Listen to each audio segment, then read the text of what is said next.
Good evening friends. आज हम start कर रहे हैं 12th MP board revision class.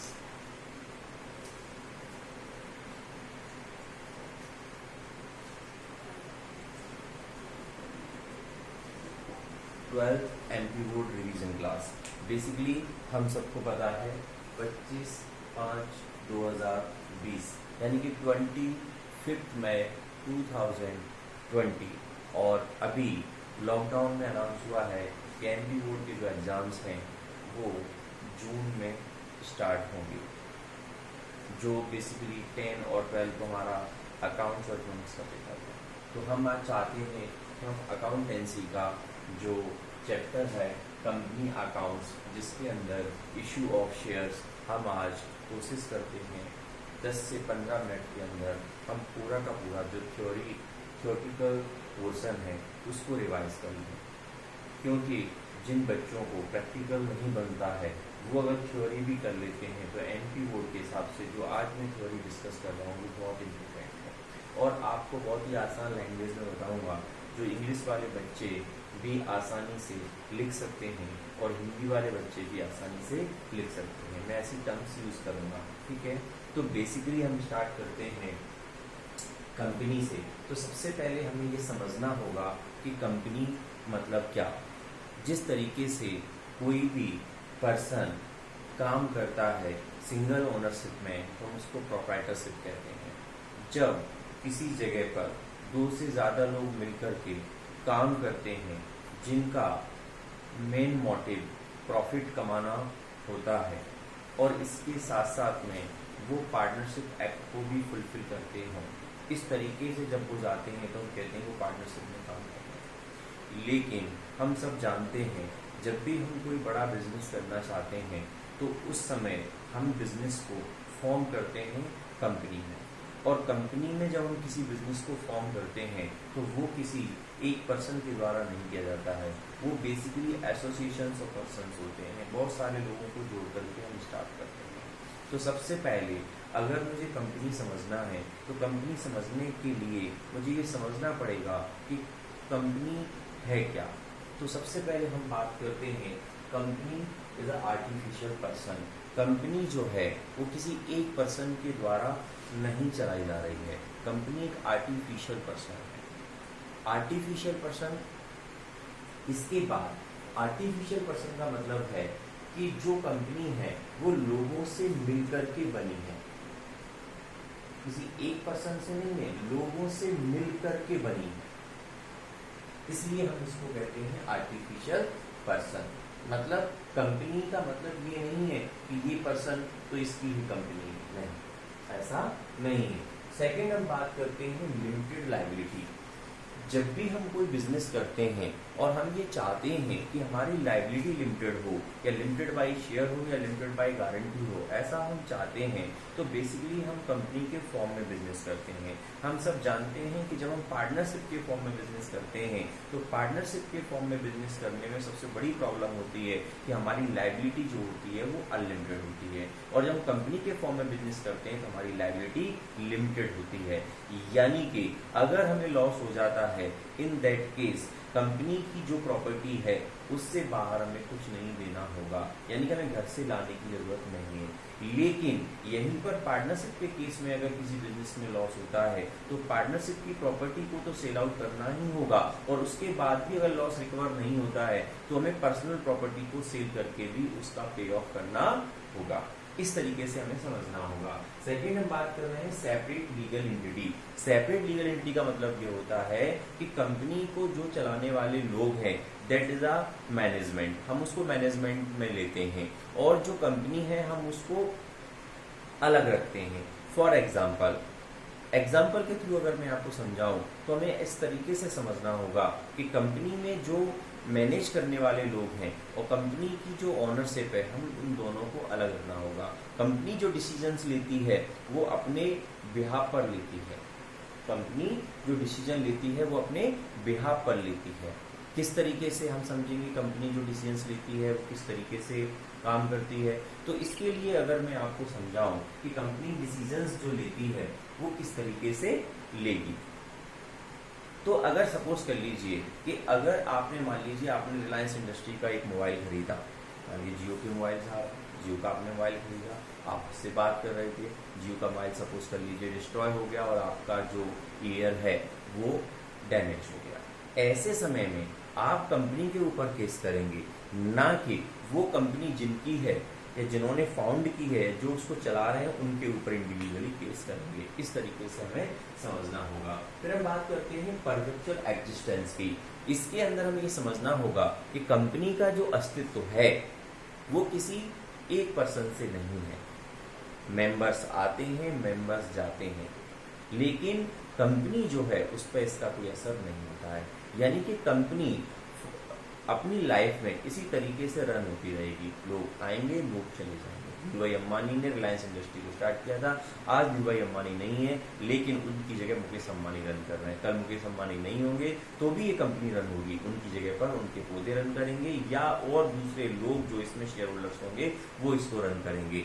यानी कि अगर हम इस पर रस्सी बम डाल दें, हम इस पर परमाणु बम डाल दें, लेकिन कंपनी का अस्तित्व खत्म नहीं होता है। वो बिल्डिंग खत्म हो सकती है, उस स्पेस में डिस्ट्रॉय हो सकता है, लेकिन कंपनी खत्म नहीं हो सकती। इसलिए खत्म नहीं हो सकती क्योंकि कंपनी का जो जन्म होता है, जो कंपनी की बर्थ होती है, वो बाय द लॉ होती है। इसलिए उसकी जो डेथ होगी वो भी बाय द लॉ होगी। बिना हम कहना चाहिए एक्ट के हम उसको डिसॉल्व नहीं कर सकते हैं। इसको मैंने आगे जाकर के बताया हुआ है। डिसॉल्व बाय एक्ट वो चीज यहाँ क्लियर हो जाती है। रिप्रेजेंटेटिव मैनेजमेंट मैंने आपको बता दिया। रिप्रेजेंटेटिव मैनेजमेंट मतलब यही है, कंपनी को जो चलाने वाले लोग हैं, जो कंपनी के अंदर सीईओ होते हैं, जो मैनेजिंग डायरेक्टर्स होते हैं, डायरेक्टर्स होते हैं, बोर्ड ऑफ डायरेक्टर्स होते हैं, that is a representative management. Free transferability of share मतलब पार्टनरशिप में ये माना जाता है कि अगर हमारा शेयर है, अगर हम किसी दूसरे को देना चाहते हैं तो हमें दूसरे पार्टनर से कंसर्न लेना जरूरी है। लेकिन कंपनी के अंदर अगर आपने किसी कंपनी के शेयर्स खरीदे हैं तो आप आसानी से किसी दूसरे पर्सन को ट्रांसफर कर सकते हैं। इसी में हम आगे बात करते हैं कॉमन सील। बेसिकली कंपनी जो काम करती है वो काम करती है कि अगर मान लीजिए रिलायंस इंडस्ट्री है, रिलायंस इंडस्ट्री है तो रिलायंस इंडस्ट्री की सील लगा दी और उसके मैनेजमेंट ने साइन कर दिए, तो ये माना जाता है कि ये काम रिलायंस इंडस्ट्री ने किया है। आगे अगर हम चलते हैं, हमारे पास लिखा हुआ right to file suit. Suit in the sense मतलब कि अगर मुझे मेरे साथ कोई प्रॉब्लम क्रिएट होती है या कंपनी को कोई प्रॉब्लम क्रिएट होती है तो आप कंपनी के ऊपर केस कर सकते हो, कंपनी आपके ऊपर केस फाइल कर सकती है। आगे लिखा हुआ है रिजॉल्व बाय एक्ट, मैं आपको बता चुके हैं। अब इसी में अगर मैं आगे बात करूं प्राइवेट कंपनी और पब्लिक कंपनी, बहुत इंपॉर्टेंट हो जाता है प्राइवेट कंपनी और पब्लिक कंपनी, क्योंकि कई बार इसका डिफरेंस पूछा जाता है। तो मैं बहुत आसान से लैंग्वेज में आपको बताना चाहूंगा। प्राइवेट कंपनी जो होती है उसके नाम के पीछे पीवीटी लिखा होता है, लेकिन जो पब्लिक कंपनी होती है उसके नाम के पीछे एलटीडी लिखा होता है, पीवीटी एलटीडी नहीं लिखा होता है। यानी कि यहाँ पर हम बात करते हैं प्राइवेट लिमिटेड, यहाँ हम बात करते हैं तो केवल लिमिटेड की बात होती है। आगे इसी तरीके से अगर हम बात करते हैं प्राइवेट कंपनी के अंदर, तो यहाँ पर हम कंपनी के जो शेयर्स हैं वो फ्रीली तरीके से ट्रांसफर नहीं कर सकते हैं और पब्लिक में हम आसानी से शेयर्स ट्रांसफर कर सकते हैं। प्राइवेट कंपनी के अंदर हमें प्रॉस्पेक्टस इशू करने की जरूरत नहीं होती है, पब्लिक कंपनी के अंदर हमें प्रॉस्पेक्टस इशू करने की जरूरत होती है। प्राइवेट कंपनी में जो मेंबर्स की बात करते हैं तो यहाँ पे मिनिमम मेंबर हमारे पास में कितने होते हैं, मिनिमम मेंबर हमारे पास में 2 होते हैं और यहाँ पर मिनिमम मेंबर हमारे पास में 7 होते हैं। यहाँ अगर हम बात करें पुरानी अगर हम बात करें तो पहले हम 50 मेंबर्स लेते थे, लेकिन अब यहाँ बढ़ा करके 200 मेंबर्स कर दिए गए हैं और यहाँ पर मेंबर का हमारे पास में कोई लिमिट नहीं है, कितने भी हो सकते हैं। प्राइवेट कंपनी में हम जाते हैं, प्राइवेट कंपनी में हम जाते हैं तो प्राइवेट कंपनी में हमें ये भी समझना होगा कि इनके जो शेयर हैं वो फ्रीली ट्रांसफर नहीं कर सकते हैं, पब्लिक कंपनी में फ्रीली ट्रांसफर कर सकते हैं। इस तरीके से पॉइंट को याद रख करके आप आसानी से इसके डिफरेंस को लिख सकते हैं। आगे बात करूं एमओए की और एओए की। देखिएगा एमओए और एओए ये दोनों जो डॉक्यूमेंट्स हैं वो कंपनी को जब हम रजिस्टर्ड कराते हैं आरओसी के अंदर, ये बहुत इंपॉर्टेंट हैं। बेसिकली एमओए हमारे लिए इसलिए इंपॉर्टेंट है कि कंपनी जो है, कंपनी में कितनी पूंजी होगी, कंपनी का क्या नाम होगा, कंपनी में कॉमन सील किस तरीके से काम करेगी, कंपनी में कितने बोर्ड ऑफ डायरेक्टर्स होंगे, कितना कंपनी में कैपिटल लगाया है, कंपनी किस सेक्टर में काम करेगी, ये सारी बातें हमें एमओए में लिखनी होती हैं, क्योंकि ये बताना बहुत जरूरी है।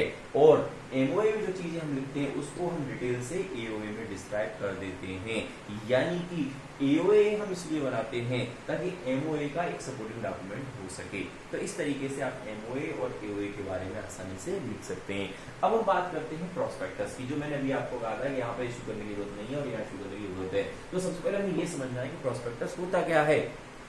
तो सुनिएगा, प्रोस्पेक्टस की जब हम बात करते हैं तो प्रोस्पेक्टस का मतलब ये होता है कि जब हम पब्लिक कंपनी में शेयर इशू करेंगे तो हमें किस तरीके से लोगों तक इंफॉर्मेशन पहुंचेगी, किस तरीके से लोगों को हम ये बताना चाहेंगे कि हमारी कंपनी नियर फ्यूचर में क्या क्या करने वाली है। तो बेसिकली प्रोस्पेक्टस के अंदर हम उस अपने कंपनी का जो मिशन विजन होता है उसको इसमें लिखते हैं कि हमारी ऐसे जो हम आपसे पैसे लेंगे उन पैसों को हम कहाँ इन्वेस्टमेंट करेंगे, उससे किस तरीके से कंपनी ग्रो करेगी, आगे चल के कंपनी क्या क्या सेक्टर में काम करने वाली है, वो सारी चीजें हम प्रोस्पेक्टस के माध्यम से बताने की कोशिश करते हैं शेयर होल्डर्स को। और शेयर होल्डर्स के पास जब वो प्रोस्पेक्टस जाता है तो उसको देख करके वो डिसीजंस लेते हैं, और डिसीजन लेते हैं तभी तो वो हमारी कंपनी में पैसे इन्वेस्टमेंट करते हैं। तो इसीलिए जब पब्लिक कंपनी में शेयर इशू किए जाते हैं तो प्रोस्पेक्टस इशू करना जरूरी है। लेकिन प्राइवेट कंपनी में तो घर परिवार के मेंबर होते हैं, और जब यहाँ घर परिवार के मेंबर होते हैं तो यहाँ प्रोस्पेक्टस इशू करने की जरूरत नहीं है। आगे हम बात करते हैं इक्विटी की और प्रेफरेंस की। इक्विटी शेयर होल्डर होते हैं वो कंपनी के रियल ओनर होते हैं, प्रेफरेंस शेयर होल्डर होते हैं कंपनी के रियल ओनर नहीं होते हैं। इनका रिपेमेंट जब कंपनी का क्लोज डाउन होता है तभी होता है। प्रीफरेंस शेयर का अगर हम बात करते हैं रिपेमेंट की हम, तो प्रीफरेंस शेयर का रिपेमेंट जो होता है वो 5, 10, 15 सालों में भी हो सकता है। इक्विटी शेयर पर जो डिविडेंड मिलता है वो सब कुछ देने के बाद मिलता है। प्रीफरेंस का डिविडेंड जो होता है इक्विटी से पहले मिलता है। प्रीफरेंस पर डिविडेंड जो होता है वो फिक्स होता है, इक्विटी का डिविडेंड जो होता है वो फिक्स नहीं होता है। प्रीफरेंस पे अगर प्रॉफिट ज्यादा भी होगा तो भी प्रीफरेंस को ज्यादा डिविडेंड नहीं मिल सकता है, अगर प्रॉफिट ज्यादा होगा तो इक्विटी को ज्यादा डिविडेंड मिलेगा। यानी कि यहाँ पर हमारे पास में मोर रिस्क है मोर प्रॉफिट है, यहाँ पर हमारे पास में लेस रिस्क है लेस प्रॉफिट है। इस तरीके से कहानी हो जाती है इक्विटी की प्रेफरेंस की। अब हम बात करते हैं कैपिटल स्ट्रक्चर ऑफ कंपनी, क्योंकि इसमें कई बार हमें डिफरेंस पूछ लिया जाता है ऑथराइज्ड कैपिटल का, इशूड कैपिटल का, और ये बहुत सारे जो टर्म्स हैं कई बार ये भी हमसे पूछ लिए जाते हैं, तो इसको समझना बहुत जरूरी है। अथॉराइज्ड कैपिटल का मतलब होता है जब भी हम किसी कंपनी का रजिस्ट्रेशन करते हैं तो रजिस्ट्रेशन करते समय हमें एक कैपिटल रजिस्टर्ड करानी होती है। सपोज कर लीजिएगा कि हमने 10,000 एट द रेट 10 each, यानी कि 1 लाख हमने क्या करवा लिया, उसकी कैपिटल अथॉराइज करवा ली, रजिस्टर्ड करवा ली। तो ये कैपिटल हमारे लिए क्या कहला रही है, अथॉराइज कहला रही है। सपोज कर लीजिए हमने इसमें से 900 eight the rate 10 each issue कर दिए, तो ये कितने होते हैं 90,000।